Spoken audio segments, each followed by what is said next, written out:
Olá, sétimo ano, tudo bem com vocês? Meu nome é Rafael, eu sou professor de Educação Física. No nosso encontro de hoje vamos conversar sobre um assunto milenar. Esse assunto que envolve muita história, muita estratégia, muita tática e desenvolvimento de raciocínio lógico. E o que estamos falando? Estamos falando de jogos de tabuleiro. Você já ouviu falar sobre jogos de tabuleiro? Acredito que você já tenha conhecimento de pelo menos um, dois jogos no tempo que você tem de infância, na sua adolescência, e que com certeza já deve ter jogado um ou outro jogo.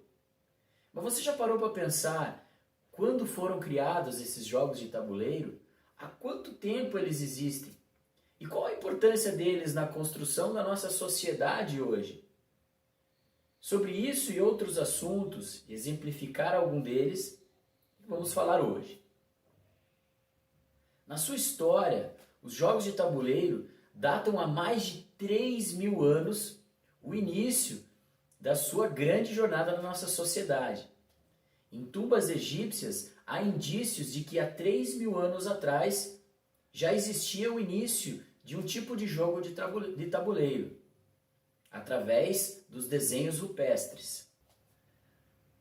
Em 2500 a.C., por exemplo, onde hoje é a área do Iraque, existem registros do início do jogo de gamão. Esse jogo de gamão é jogado até hoje. Eu, particularmente, adoro jogar gamão. Em 2300 a.C., na China, em 600 a.C., em Roma, há registro de um jogo chamado Jogo Real de Ur. E esse jogo supostamente criou vários outros jogos que jogamos até hoje. Ou seja, é a origem de vários jogos que temos nos dias de hoje. E esses jogos, claro, sofreram algumas alterações, outros conseguimos manter exatamente a maneira de se jogar desde o início da sociedade.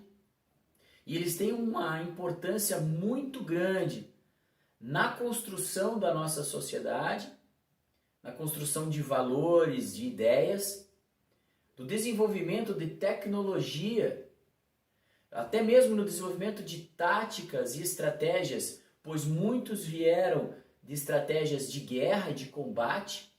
Como um exemplo, nós temos o xadrez, que vamos falar daqui a pouco, onde temos o objetivo de conquista do território, de tentar chegar ao rei e proteger o rei, enfim. E essa importância cultural dos jogos de tabuleiro que nos trouxe, além da educação e essa construção do que somos hoje, e como eu disse, no desenvolvimento da tecnologia. Já parou para pensar que hoje os jogos eletrônicos que temos hoje na palma de nossa mão, no celular ou através de consoles de videogame, ou qualquer outro jogo ou vivência que temos no nosso dia a dia, podem ter surgido com a ideia inicial de milênios atrás? Você já parou para pensar que a tecnologia pode ter aprimorado um jogo que existe há milênios atrás? Então é muito importante que tenhamos um respeito muito grande por esses jogos que existem na nossa sociedade e que nos definem como somos. Por mais que você ou eu não conheçamos a fundo determinado jogo, não quer dizer que ele não faça parte de nossa história. E é importantíssimo que consigamos manter essas raízes de nossa sociedade, do início da construção do que somos hoje. Portanto, esse patrimônio cultural é muito importante de mantermos de gerações em gerações. Isso foi passado de pai para filho e a nossa função é continuar mantendo essa história viva. Os jogos de tabuleiro são conhecidos por ter um aparato, no caso o próprio tabuleiro, e possui algumas regras sistematizadas de movimentação normalmente e de estratégias que determinam qual é o seu objetivo dentro do jogo. Essas estratégias podem ter vindo provenientes, como eu disse, de batalha, de guerra, ou estratégias de raciocínio lógico, de ideia, de memorização. E tudo isso vai ajudar na nossa parte que nós chamamos de cognitivo, que é o desenvolvimento das nossas capacidades mentais, tais como a inteligência e o próprio raciocínio lógico, como comentei. Isso vai te auxiliar, pode não parecer, em várias outras áreas e até mesmo em disciplinas dentro da escola.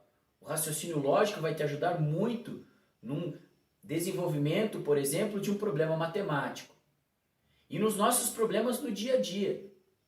Vejam a importância que o jogo de tabuleiro traz em nossas vidas. Portanto, só jogar um jogo de dama, de trilha ou de xadrez pode parecer uma coisa muito simples, mas com certeza está te desenvolvendo muito mais do que possamos imaginar. Sabendo de tudo isso, duvido que não consigamos agora ter uma curiosidade muito grande em aprender algum outro tipo de tabuleiro, ou até mesmo pegar aquele jogo de tabuleiro que temos em casa e convidar alguém para jogar, não é mesmo? Para ilustrar, portanto, tudo que falamos até agora, vamos conversar mais especificamente sobre 3 jogos populares, de tabuleiro, obviamente. O primeiro deles é um jogo chamado Resta 1, ou também conhecido como Solitário. Este jogo possivelmente seja um dos jogos mais populares do mundo. E como o próprio nome diz, este jogo é jogado individualmente. O jogo possui um tabuleiro específico e o tabuleiro mais utilizado se dispõe em forma de cruz, contendo 7 colunas. São 33 casas e 32 peças, sempre contendo uma casa vazia. O objetivo do jogo é saltar sobre uma peça, sempre chegando a um espaço vazio, e essa peça que foi saltada deve ser retirada do jogo. O jogo vai se desenvolvendo à medida que vamos saltando as peças e as retirando do jogo. O salto deve ser feito de forma simples, ou seja, 2 peças em sequência, com um espaço vazio logo após. Uma das peças deverá saltar e aterrissar na casa vazia logo após essa peça. O objetivo do jogo, como o nome diz, Resta 1, é tentar deixar apenas uma peça no jogo. Dificilmente isso ocorre, mas obviamente podemos conseguir com estratégias e com nosso raciocínio verificar qual a melhor medida a tomarmos para que possamos deixar apenas uma peça. O final e o objetivo perfeito é tentar deixar a peça do Resta 1 no centro da cruz, e esta sim é considerada a jogada perfeita. Outro jogo muito popular e que talvez aqui no Brasil para nós seja um dos mais conhecidos é o jogo de dama. O jogo de damas é datado pela primeira vez em meados do século XII e o jogo de damas possui uma mistura de vários jogos, entre eles o xadrez e o gamão. O jogo de damas possui um tabuleiro específico, contendo um tabuleiro quadriculado de 2 cores e que possui 64 casas. Este jogo, diferente do Resta 1, é um jogo em que teremos 2 oponentes. Cada um dos oponentes receberá 12 peças, que devem ser distribuídas dentro do tabuleiro, sempre nas casas escuras. O jogo inicia-se movendo as peças sempre para frente, movimentando-se uma casa em diagonal, sempre respeitando as casas escuras. Neste jogo não é possível estar nas casas claras. O jogo acontece e as equipes irão se encontrar em determinado momento.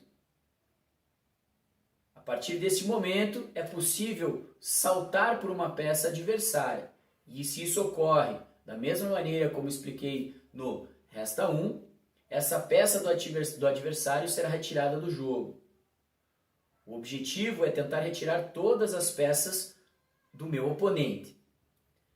Caso eu consiga conquistar a última fileira da tabela, eu tenho direito ao que chamamos de coroação, ou seja, a minha peça virará uma dama e ela terá uma peça sobreposta a outra. Isso me permite andar em qualquer direção do jogo, ainda respeitando as casas escuras. Poderei então saltar sobre a peça do meu adversário tanto para frente como para trás, facilitando assim a finalização do meu objetivo, de retirar todas as peças do adversário do jogo. E por fim, gostaria de falar um pouco sobre o xadrez. Se fosse explicar o jogo de xadrez para vocês aqui, passaria horas e talvez dias ou até mesmo meses tentando explicar estratégias e movimentações das peças. Mas o xadrez é um jogo muito interessante que possui talvez uma das maiores situações de estratégia, aonde devo me concentrar muito para entender a movimentação de cada uma das peças e qual a estratégia do meu oponente. O jogo de xadrez, assim como no jogo de dama, é jogado num tabuleiro quadriculado de 64 casas e que possui peças específicas e cada uma com a sua movimentação. Possuímos 8 peões, 2 torres, 2 bispos, 2 cavalos, uma rainha e o rei. E o objetivo do jogo é tentar conquistar o rei adversário, utilizando as minhas peças, cada uma com a sua movimentação característica, como por exemplo a torre se movimentando em reta, seja ela perpendicular, os bispos se movimentando na diagonal, os cavalos com movimentações em L, a rainha que possui movimentação um pouco mais livre e o rei que se movimenta de um em um, para que possamos então fugir e atacar ao mesmo tempo. E aí, você já conhecia algum desses jogos que conversamos hoje? Já jogou algum deles? Tem experiência em algum deles? Conhece algum outro? Poderia ficar aqui muito tempo conversando sobre jogos de tabuleiro, mas tenho certeza que consegui chamar a sua atenção e criar uma certa curiosidade em jogá-los um pouquinho mais. No nosso próximo encontro, terei um desafio para vocês e uma atividade para fazermos sobre os jogos de tabuleiro. Não perca esse encontro, pessoal! Nos vemos lá! Tchau, tchau!